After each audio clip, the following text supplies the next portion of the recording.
And today, final confirmation that despite the violence in London, the Notting Hill Carnival is to go ahead, but changes are to be made to the start and finish times to address safety concerns by residents. Let's get more now from Alice Bandakravi, who's in Notting Hill. Alice. Riz, I can tell you there's not much of a carnival atmosphere here today. It's been raining all afternoon, but as you say, carnival is confirmed, albeit for a shorter duration. And I've been speaking to local people around here about how they feel about it this year, and there are mixed feelings. Because they can't do their business on the day, but all the other cafes... Pat Mason is doing the rounds. As the local councillor, it's his job to make sure that people living and working on Goldbourne Road are as prepared as possible for the biggest event of the year around here. Good to see you again, my man. How are you? What do you feel about Carnival this year? We have noticed a lot more policing on the streets than usual. Usually it doesn't happen until just about a week before Carnival, but this has been happening a lot earlier. This does add a little bit more, confidence in the police, but still, I think every trader around the area has got to be on the lookout, a little bit more sort of tense.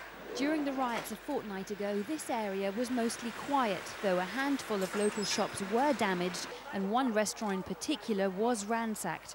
So this year, the community's been working extra hard to make sure Europe's biggest street party is exactly that. We are used to these sorts of people coming to these areas. We're used to the Carnival every year. We're used to rumours of wars and violence, and 99% of the time it never happens. And the 1% of the time it does happen, we are ready for them. Ahmed Saeed agrees he hasn't scaled back his restaurant's plans to serve carnival goers. So you're confident that the police presence will be strong and you'll be safe? 100,000,000%, because I see the police in London. From my side, 100%. Nothing happened. And in the local pub, they're optimistic too. The spirit of the carnival will come together and stop people like the criminals, obviously looting and doing stupid things. Hopefully that they realise they can come here and have a good time. That said, a number of traders around here do have reservations and didn't even feel confident enough to appear on camera for fear of prompting trouble. Well, joining me now is one of the directors of Notting Hill Carnival, Ansel Barkley. We've been hearing there some very real concerns from people working and living around here. What can you say to allay their fears? Okay, firstly, I must state I'm a resident of Kensington and Chelsea also, and I share some of the concerns, and that is why we decided to have an early start this year. So we start at 9 a.m. sharp and expect to finish the event at 7 p.m. sharp. When you say expect to finish the event, is that really going to be enforced? It is something which all the stakeholders have signed up to, including the masqueraders and the sound systems. How different do you think Carnival is going to feel this year?